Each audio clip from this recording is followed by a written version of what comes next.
할렐루야. 예, 한 주 평안하셨습니까? 설교하기 전에 궁금한 것들이 많으실 듯하여 저는 잘 살아남았습니다. 시차 적응이 이제 좀 된 것 같고요. 다들 이렇게 밥은 잘 먹느냐, 식사는 잘 하느냐 걱정 많이 하시더라고요. 잘 먹고 있습니다. 감사합니다. 제가 주중에 교회에 있으니까요. 혹시 지나가시다가 교회 지나가시게 되면은 한번 들러주셔가지고 저희 우리 목양실에 한번 오십시오. 같이 또 대화도 나누고 함께 이야기 나눴으면 좋겠습니다. 제가 같이 어떤 말씀을 나눌까 생각하다가 제가 4월에 여기 설교하러 왔었잖아요. 그래서 그 4월에 어떤 마음을 주셨느냐,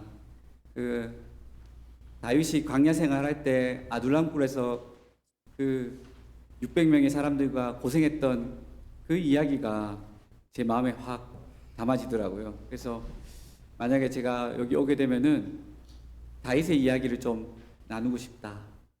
여러분 그 이민 생활 물론 여기 오래 하신 분도 많으시겠지만은 녹록지 않잖아요, 그죠? 어떻게 보면 광야와 같은 시간인데 우리 사무엘 상하 말씀을 가지고 좀 위로해드리고 또 힘을 내고 좀 은혜 가운데 우리 예배를 회복하고 싶다라는 마음을 주셨어요. 그리고 또 무엇보다 또 단지 또 위로만이 아니라 또 우리 교회가 다시 한 번 더 힘을 내기 위해서 우리가 영적으로 다시 한 번 더 무장하고 또 우리의 영이 살아나는 말씀으로 우리 사무엘상 말씀을 함께 보았으면 좋겠습니다. 아멘. 오늘 말씀을 우리 함께 같이 나누겠습니다.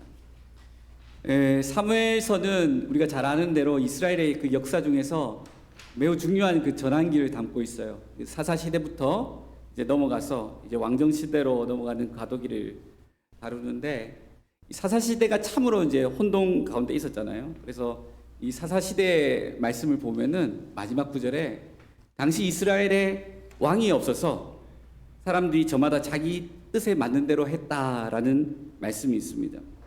그래서 당시 이스라엘 백성들은 우리도 세상의 나라처럼 좀 카리스마 있는 왕이 나타나가지고 우리를 확 끌어주면은 우리도 좀 괜찮아질 건데 라고 생각했어요. 그러나 그것은 오해입니다. 실제로 여기서 얘기하는 왕은 참된 왕이신, 왕 중의 왕이신 바로 우리 여호와 만군의 주를 얘기하는 거예요. 하나님께서 우리의 왕이 되실 때에 우리가 살 수 있는 건데 그들이 하나님을 배신하고 하나님 없이 살았기 때문에 괴로운 것인데 사람들이 그것을 모르고 있었다라는 겁니다. 그런데 하나님은 참 좋으신 분이십니다. 하나님은 자신을 버리고 자신을 떠나도 택한 백성한테는 계속해서 찬스를 주시는 분이십니다. 그 혼돈 가운데 있는 이스라엘 백성들을 그냥 내버려 두지 않으시고 새로운 시대를 준비하시고 열어가시는 거예요. 근데 하나님께서 그 시대를 열어가실 때 그냥 열어가지 않아요. 보통 우리는 아주 대단한 사람을 세운다든지 아니면 화려한 왕궁에서 아니면 치열한 전투 가운데 하나님의 나라가 이루어질 것 같지만은 오늘 말씀에서 보면은 정말 보잘것없고 연약한 한 사람의 그 눈물의 기도를 통해 가지고 하나님의 역사가 이루어지는 거예요. 여러분 다 눈물의 기도가 있으시죠? 그 기도가 있을 줄 믿습니다. 하나님 바로 그 기도를 통해 가지고 역사하시는 겁니다. 한나의 눈물이 사무엘을 낳고 또 사무엘은 다윗을 세우고 또 다윗 계보를 통해서 바로 우리가 고백하는 구주이신 예수 그리스도께서 이 땅의 구원자로 나타나시는 것입니다. 오늘 우리가 1절 말씀을 읽어보면서 오늘 말씀을 더 살펴보도록 하겠습니다. 1절 말씀 우리 한번 같이 읽어보도록 하겠습니다. 함께 읽겠습니다. 에브라임 산지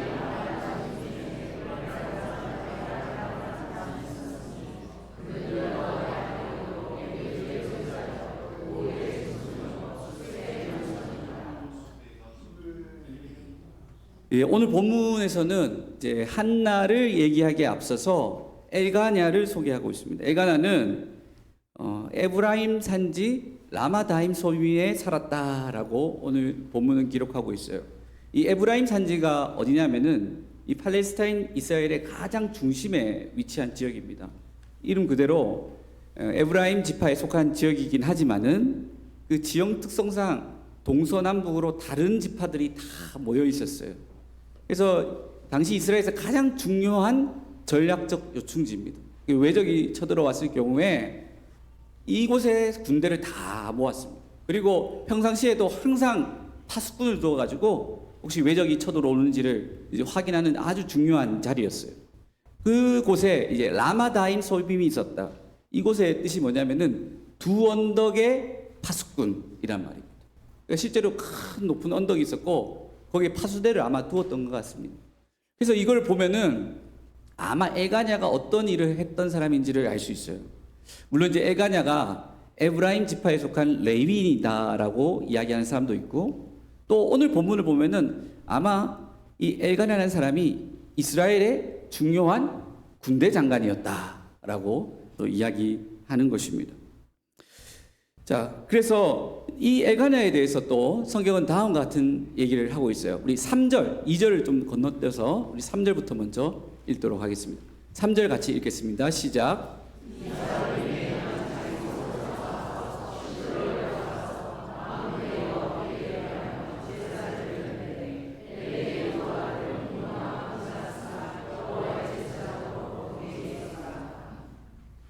예, 이 엘가냐라는 사람이 사실 세상적으로도 굉장히 성공한 사람이다라는 것을 우리가 앞서 얘기했는데, 근데 이 엘가냐라는 이름이 이제 하나님께 속한 사람, 하나님이 얻었다라는 뜻도 있어요. 근데 게다가 이 사람은 매년 그 실로에 올라가서 하나님께 예배하며 제사를 드렸다라고 말씀을 하고 있다라는 겁니다.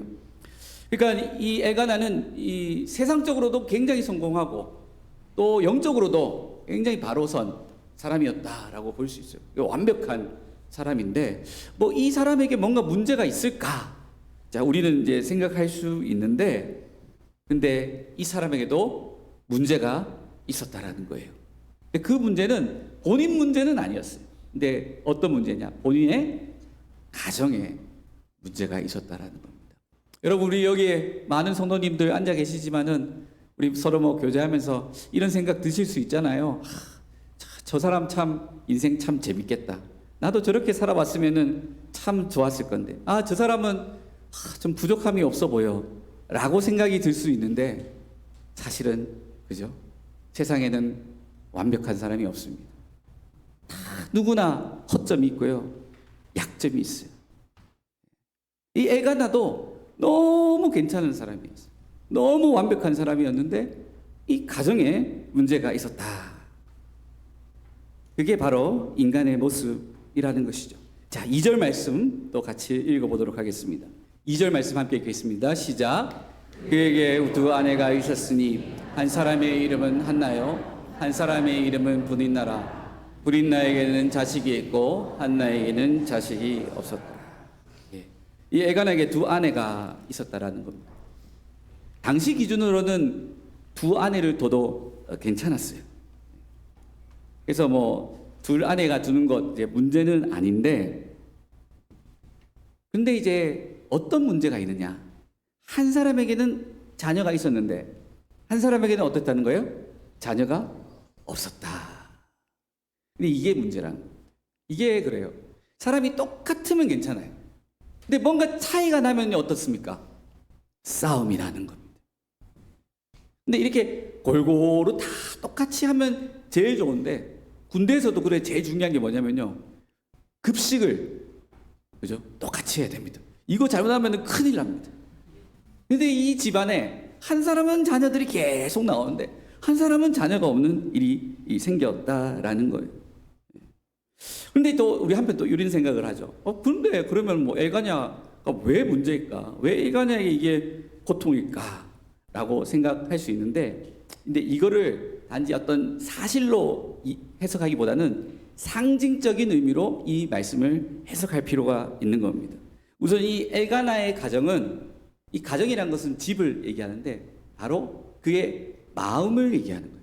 엘가나의 마음에 두 아내가 있었다. 근데 이 아내란 게 뭐예요? 한 마음과 또 다른 마음이 있었다라는 거예요. 그래서 이 두 아내의 이름을 보면 알아요. 이 분인나라는 이름은 뭐냐면은 진주보화입니다. 소위 세상의 금은보화를 얘기하는 거예요. 그러니까 세상적인 마음이 엘가냐 안에 있었다. 또 한 마음은 뭐예요? 이 한나라는 이름의 뜻은 은혜입니다. 은혜. 하나님의 은혜. 이게 한쪽에 어떤 마음이 있었던 거예요? 영적인 마음이 있었다라고 오늘 본문을 이야기할 수 있는 거예요.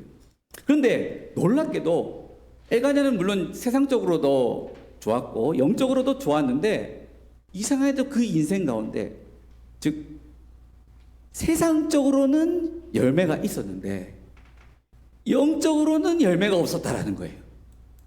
이게 이상한 거죠. 왜 그럴까? 나름 영적으로 자신도 힘을 쓰고 기도도 하고 예배도 하는데 세상적으로는 계속 잘 돼요. 근데 영적으로는 뭔가 이게 문제가 있었다라는 것입니다. 바로 이것이 성경이 얘기하는 엘가나의 불행이었다. 여러분, 우리 인생이 그랬습니다. 여러분, 우리가 돈을 많이 번다고 했어. 내 자녀들이 뭔가 성공한다고 했어. 내가 기대한 바가 이루어진다고 해서 여러분, 과연 행복할까요? 내 괴로움이 사라질까요? 그렇지 않아요. 그걸 이루면 또 다른 문제가 우리를 기다리고 있습니다. 오히려 그것을 많이 이루면요, 그 허탈감이 느껴져요. 여러분, 돈을 많이 버신 분들 만나보면요, 다 그 허무함이 있습니다. 허무함. 그래서 그 돈을 많이 버신 분들 중에 뭐 다 그런 건 아니지만 기부를 많이 하는 분들 있잖아요. 그 왜 기부한 줄 아세요? 그 허무함 때문에. 허무함 때문에. 우리의 영적인 문제가 해결 안 되면은 이 허무함을 벗어날 수가 없는 거예요. 이 엘가냐가 바로 이 문제에 빠져 있었다라는 거예요. 세상 사람들은 그 엘가냐의 그 부인나의 모습, 진주보화가 넘쳐나는 모습을 부러워할 수 있지만은, 그죠? 그러나 하나님의 시선은 어디로 향하고 있는 거예요? 분인나가 아니라 한나에게. 그 열매 없는, 그 허전한 그 마음, 그 엘가나의 그 한나의 마음에 하나님의 시선이 향하고 있는 것입니다. 여러분, 여러분에게 하나님의 시선은 어디에 임하겠습니까? 여러분 집에 임하겠습니까? 여러분 차에 임하겠습니까? 여러분 통장 잔고에 임하겠습니까? 여러분 자녀에게 임하겠습니까? 아니에요. 하나님은 오직 여러분 영혼에만 관심이 있어요. 여러분이 먹고 사는 거 물론 하나님이 책임져 주시지만은 그거는 secondary, 두 번째 문제예요. 하나님은 오직 여러분의 영혼에 관심이 있는 거예요. 근데 여러분이 이 영혼의 문제에 대해서 관심을 안 가지면은 하나님하고 어긋나는 겁니다. 열매가 없는 거예요. 여러분, 다시 우리의 초점이 우리의 영혼에 있기를 축복합니다. 그래서 이 엘가냐의 경우, 그러면 이런 생각을 하죠. 우리가 이렇게 엘가냐처럼 또 세상에서 또 영적으로 이렇게 고민을 하면서 이제 살아가는데, 근데 특히 왜 하나님은 이 영적인 부분에 대해서 이렇게 열심을 내매도 불구하고 근데 왜 열매를 안 주실까? 왜 그 안에 그렇게 고통을 있게 할까? 이런 또 질문을 할 수가 있어요. 우리가 여러분 신앙생활 하면서 사실 고통을 다 겪게 돼요. 근데 이 고통도 이유를 알 수 없는 고통들이 많아요. 우리 내면 가운데. 이 충동과 같은 고통이에요. 근데 그 고통은 사실 이런 것 같아요. 하나님은 사랑하는 자들에게 고통을 주세요. 뭔가 이 열매가 없게 하면서. 엘가냐와 반대인 경우도 있어요. 영적으로는 막 열매가 있는데 세상적으로 볼 때 어떻다는 거예요? 열매가 없어요. 그러니까 세상적으로도 열매가 있고 영적으로도 열매가 있으면 제일 좋아요. 근데 제가 아무리 살펴봐도 그런 사람은 없어요. 두 개가 다 이루어질 수 없어요. 근데 왜 그런 줄 아십니까? 두 개 다 충족되면요, 사실 우리는 하나님을 떠납니다. 하나님을 찾지 않아요. 그 모순을 우리가 감당할 때에만 사실 거기서 뭐가 나오냐? 십자가라는 역설이 나오기 때문입니다. 그 충동 우리가 견뎌낼 때 우리가 죽음을 통해서 생명을 얻고 또 낮아짐을 통해서 높아지는 그 하나님의 방식을 우리가 경험하게 되는 것입니다. 그래서 우리가 신앙생활하면서 목사님 왜 신앙생활 하는데 왜 이렇게 고통스럽습니까? 내 안에 있는 이 많은 이 갈등들이 왜 이렇게 해결이 안 됩니까? 하나님이 사랑하시기 때문에 내게 더 와, 내게 더 가까이 와, 나와 함께 하자, 그 말씀을 하시는 거예요. 우리 4절과 5절도 우리 읽어보면서 말씀을 함께 나누겠습니다. 4절과 5절 말씀입니다. 엘가나가 제사를 드리는 날에는 제물의 분깃을 그의 아내 브닌나와 그의 모든 자녀에게 주고 한나에게는 갑절을 주니 이는 그를 사랑함이라. 그러나 여호와께서 그에게 임신하지 못하게 하시니. 이제 조금 더 또 시선을 바꿔서 이제는 엘가나가 아니라 한나에게로 우리의 초점을 맞춰보겠습니다. 이 엘가나가 이제 한나가 자녀가 없는 걸 알고 위로하려고 하죠. 그래서 제사가 끝난 후에 이제 제물을 나누는데 이 제물을 나눌 때 브닌나보다 갑절의 제물을 주었다라고 얘기합니다. 근데 이 사랑의 표현이 이 브닌나를 자극시켜서 한나를 더 곤란하게 만들었다라는 거예요. 근데 제물 2배 준다고 해서 한나 마음이 위로가 될까요? 그렇지는 않죠. 근데 이제 엘가나는 진짜 한나를 그래도 사랑했기 때문에 이 제물을 2배로 줬다라는 거예요. 그런데 이 엘가나의 이 인간적인 방식이 어떤 문제를 더 일을 꼬이게 만들고 더 한나를 어떻게 한다는 거예요? 더 어려움으로 몰고 가는 거예요. 그래서 여러분, 우리의 고통, 사실 우리 내면 안에 일어나는 이 하나님이 주신 이 고통의 문제는요, 이걸 인간적인 방법으로 풀면 풀수록 어떻게 되는 거예요? 꼬이는 겁니다. 내 힘으로 하려고 하면 어떻게 되는 거예요? 안 되는 거예요. 인간적인 방법을 머리 막 써가지고, 아니면은 뭔가 사람을 부탁을 해가지고, 아니면 돈을 통해가지고 뭐 해결하려고 하면 이게 해결이 안 돼요. 될 수가 없는 것입니다. 사람의 위로는 한계가 있고 불완전하다. 이거를 철저하게 경험하셔야 돼요. 근데 여러분 5절 말씀에 참 주목해야 될 중요한 표현이 있어요. 자, 5절 말씀 뒷부분인데 이렇게 얘기하고 있죠. 여호와께서 그에게 임신하지 못하게 하시니. 한나가 아이를 못 가지는 것이 누구 문제라는 거예요? 남 탓이에요? 내 탓이에요? 하나님 탓이라고. 하나님이 그 고통을 주셨다라는 것입니다. 물론 우리가 살아면서요, 타인에 의해서 고통도 받고 또 내가 잘못해서 고통도 받아요. 그런데 여러분 잘 찬찬히 살펴보면은 그것과 관계없이 그냥 이유를 알 수 없는 우리가 고통을 경험할 때가 있다라는 것입니다. 그래서 이 이유를 알 수 없는 우리 신앙, 이유를 알 수 없는 우리 고통을 우리가 경험했을 때 우리는 이것이 왜 나에게 주어졌는가, 이 고통이 어떤 의미인가를 해석하는 것이 너무나도 중요하다는 거예요. 사실 우리의 신앙은 이걸 해석하는 것이다 라고 할 수 있어요. 그래서 우리가 이 해석하는 가장 대표적인 방법이 뭐예요? 십자가와 부활이라는 것입니다. 우리 십자가와 부활을 통해서 우리의 문제를, 이 영적인 문제를 우리가 해소하고 해석해 나가는 것입니다. 그래서 실제로 성경을 보면은 한나와 같은 경우들이 굉장히 많습니다. 불임의 경우만 보더라도 대표적으로 아브라함의 아내 사레를 보십시오. 그죠? 나이 90 넘어가지고 겨우 이제 하나 뵀잖아요. 그리고 그 아들인 이삭의 아내 리브가도 그 쌍둥이 야곱과 에서를 굉장히 늦게 뵈게 됩니다. 아이가 잘생기지 않았어요. 그리고 심지어 야곱도 마찬가지였죠. 야곱의 둘째 아내 라헬의 경우에는 아주 늦게 요셉을 놓게 됩니다. 그리고 사사 삼손 마찬가지로 늦둥이였고요. 그리고 신약에서는 그 세례요한 엘리사벳도 아이를 늦게 가졌다라는 것입니다.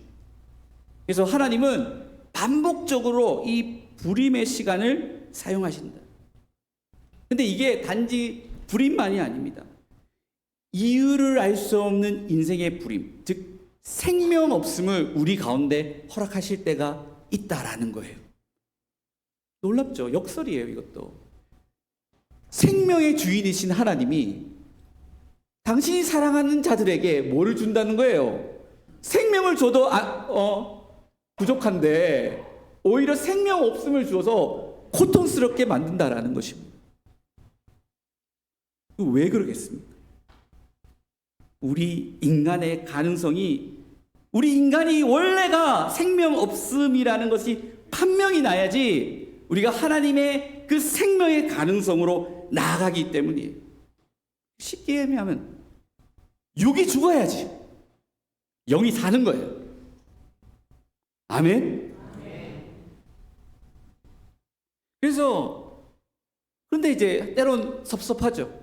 하나님 그렇게 사랑하는 자에게 그렇게 냉혹한 방식으로 그렇게 잔혹하게 이 고통을 허락하실까? 아니에요. 하나님은 더 사랑하기 때문에 사랑하는 자에게 고통을 주시는 거예요. 그런데 왜 문제냐? 우리 인간이 어떻다는 거예요? 간사해서. 여러분 물에 빠진 사람 건져주면 뭐 달라고 한다 합니까? 보따리 내도록 한다. 그게 인간이에요. 하나님이 우리의 체질을 너무나도 잘 아시기 때문에 내가 이렇게 안 하면 니는 나를 떠나지. 육적인 것도 축복해주고 영적인 것도 축복해주면은 니는 떠날 거야. 내가 니를 너무 잘 알아. 그래서 뭐를 허락하시는 거예요? 에가나 같이 굉장히 경건한 사람에게는 오히려 영적인 축복을 안 주고, 그리고 보통 일반적인 우리와 같이 좀 잘 못하는 사람들은 어떻게 해야 돼요? 육적인 건 안 주고 영적인 축복만 확 주는 거예요. 그래야지 네가 여기 예배당에 붙잡혀 있으니까. 이게 하나님의 방식이다. 그러니까 하나님 원망해야 될까요? 원망 안 해야 될까요? 원망하시지 말기 바랍니다. 우리 주님 좋은 분이십니다.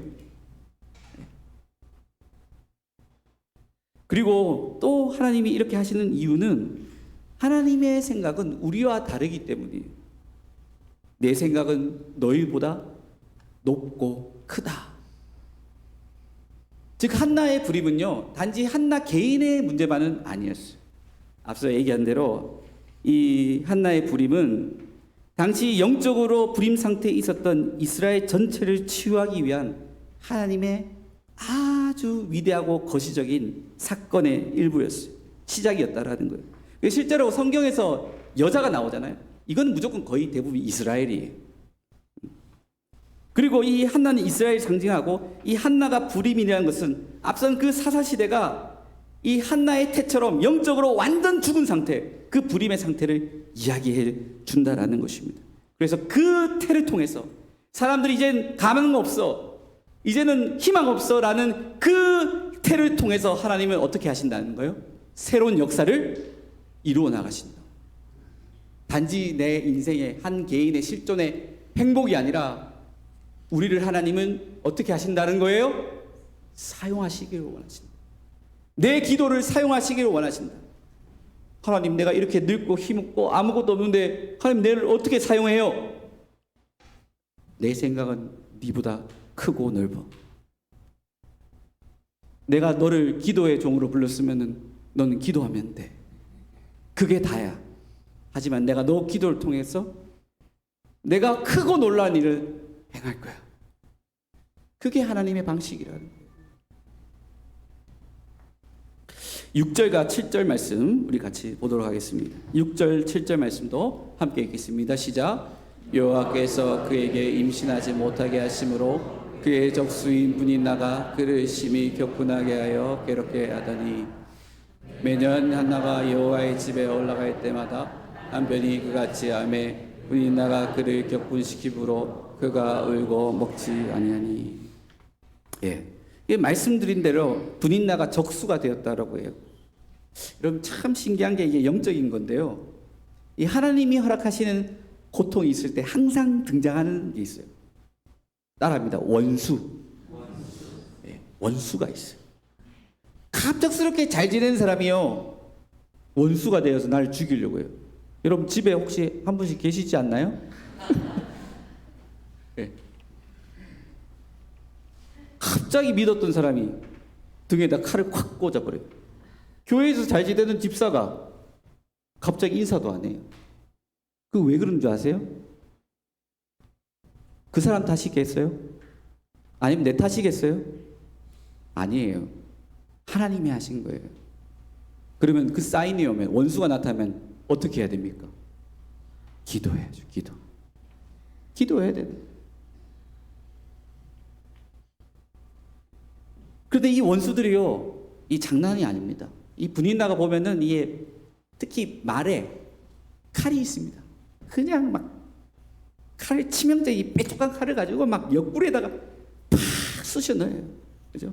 특히 어떻습니까? 평소엔 또 가만히 있다가 예배하러 올라가면은 갑자기 사나운 원수가 돼가지고 막 공격을 해버리는 거예요. 신기하죠? 이 영적인 게 이게 무서운 거예요. 예, 우리가 사람이 그냥 살아가는 것 같지만요, 사람은 다 하나같이 영적인 동물이에요. 우리가 하는 모든 일들이 다 영적인 일이라는 거예요. 그래서 이 원수가 나타났을 때 우리가 영적인 분별을 가지고 기도해야 되겠다. 그 생각을 여러분 하셔야 된다라는 것입니다. 근데 이렇게 원수가 공격하면은 사실 우리가 감당이 안 됩니다. 너무나 할 수 없어가지고 이 한나가 이제 결국 했던 게 뭐예요? 먹지 않았다. 금식을 했다.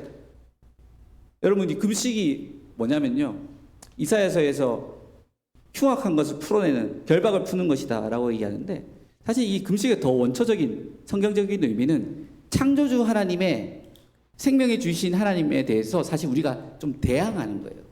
생명의 하나님의 뜻에 따르면 우리는 먹고 마시면서 생명을 유지를 해야 되는데, 내가 이걸 끊겠다, 그 얘기는 뭐예요? 하나님, 날 죽여주십시오. 내 못 살겠습니다. 이렇게. 차라리 날 그냥 죽여주지, 나 이렇게 못 삽니다. 이 얘기를 하고 있는 것입니다. 그래서 8절에 그 금식하는 한나를 보고 남편이 이제 다가옵니다. 8절 말씀 한번 봅시다.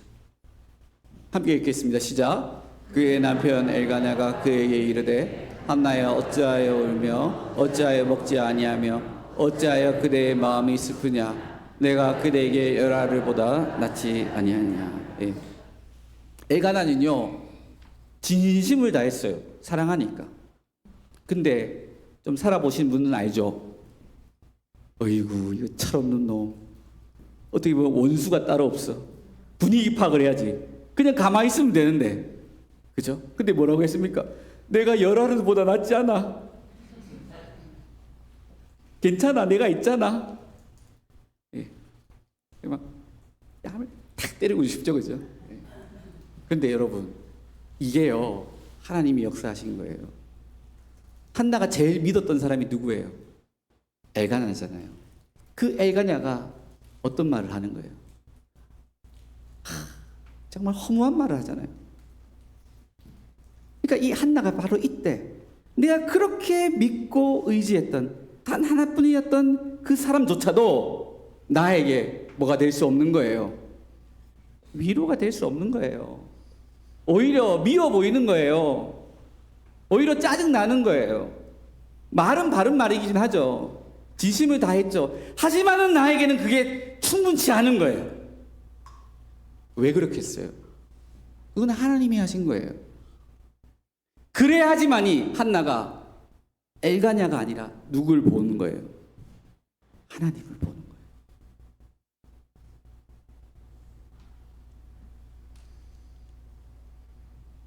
그래서 한나는 이 얘기를 듣고 눈이 팍 떠입니다. 이게 하나님의 음성으로 들린 거예요. 아, 내가 이제 어디로 가야 되겠다? 여호와의 전으로 가야 되겠다. 9절 말씀 같이 봅시다. 같이 함께 읽겠습니다. 시작. 그들이 실로에서 먹고 마신 후에 한나가 일어나니 그때 제사장 엘리는 여호와의 전 문설주 곁 의자에 앉아 있었더라. 예. 한나가 그래, 내가 남편 못 믿겠다. 이제는 어떻게 해야? 믿을 만한 사람 하나님밖에 없으니까 내가 이제 금식 안 하고 내가 살아서 이제 하나님 앞에 가야 되니까 먹고 어디로 갔다는 거예요?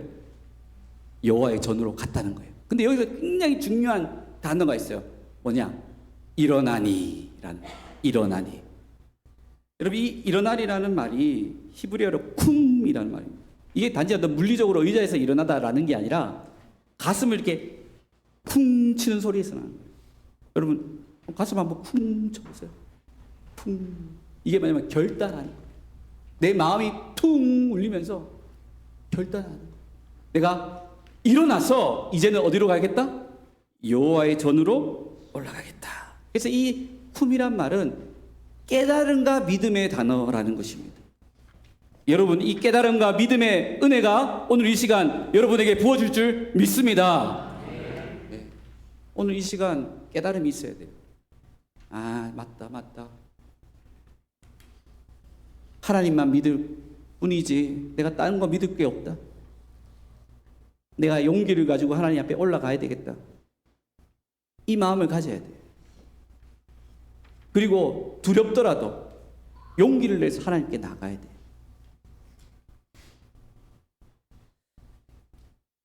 여러분, 우리가 한나처럼 사실 태문이 막히는, 정말 이유를 알 수 없는 그 고난에 우리가 처해야 될 경우가 있어요. 아무리 몸부림쳐도 해결되지 않는 그런 닫힌 문과 같은 그런 상황들이 있다라는 거예요.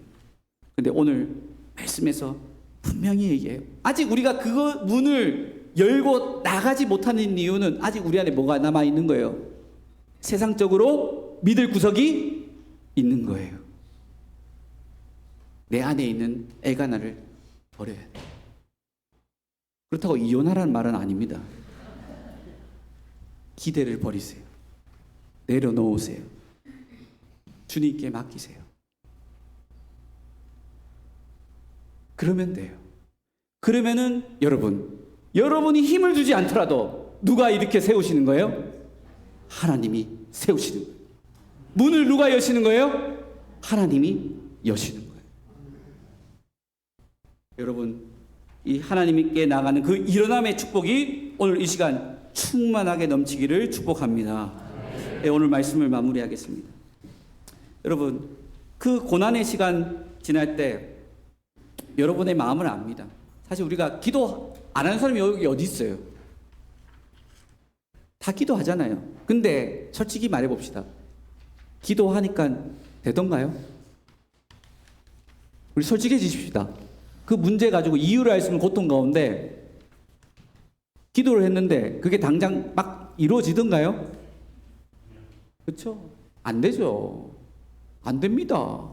그래가지고 두 부류예요. 교회 다니다가 초신자 때는 좀 되는 것 같았는데 좀 신앙 지나니까 안 돼가지고 첫 부류는 어떻게 해요? 그냥 교회를 떠나요.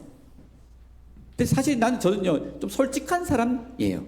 근데 또 다수는 또 어떠냐면은 그냥 이게 그냥 신앙생활인가 보다. 그러니까 신앙생활은 그냥 내가 약간 안전망, 약간 세큐리티, 보험 드는 정도의 수준에서 내가 하나님 관계 맺으면서 신앙생활을 하면 되지. 이렇게 사실 대부분 신앙생활하는 거예요. 그게 바로 율법적인 신앙이에요. 그런데 여러분, 이렇게 많이 앉아있는 사람 중에서 첫 번째, 두 번째 사람만 있는 줄 아세요? 아니에요. 세 번째 사람이 있어요.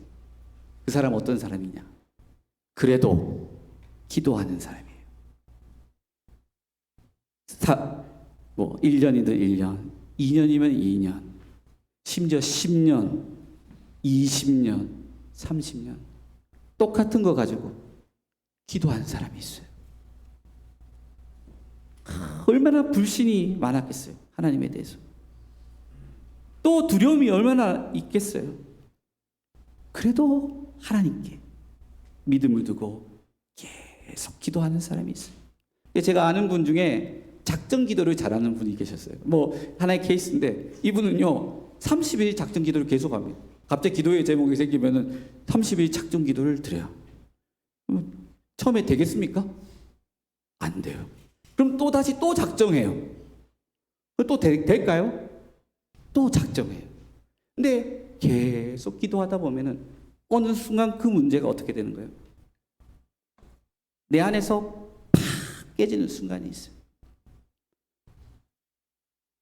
예전에는 막 감당할 수 없을 정도로 너무 힘들고 너무 불만이 있었는 그 문제가 한순간에 팍 깨지는 순간이 있어요. 그때까지 기도하는 거예요. 그리고 또 다른 문제가 찾아오면 또 기도로 나가는 거예요. 설령 내가 원하는 답을 찾지 못하더라도 하나님을 신뢰하고 그분의 뜻을 따르기를 원하는, 바로 그게 참된 신앙인의 길이라는 것입니다. 사랑하는 여러분, 우리 가운데 이런 분들 많이 나오기를 축복합니다. 우리 교회가 그런 자들의 기도의 재단이 되었으면 좋겠습니다. 그런 사람들의 눈물이 쌓여가지고 교회가 이루어지는 거예요. 여러분, 교회라는 게 사람의 의지로 되는 것 같까요? 아니에요. 교회가 돈이 있다고 해서 될까요? 아니에요. 교회는 그 기도의 눈물을 통해서 이루어지게 되는 것입니다. 여러분, 기도가 이루어지지 않을 것에 대한 그 두려움 떨쳐버리기 바랍니다. 그게 불신이고 그게 우리의 연약함이에요. 그래서 하나님은 우리에게 두려워 말라, 내가 너와 함께함이라. 놀라지 말라, 내가 너와 함께한다 하셨습니다.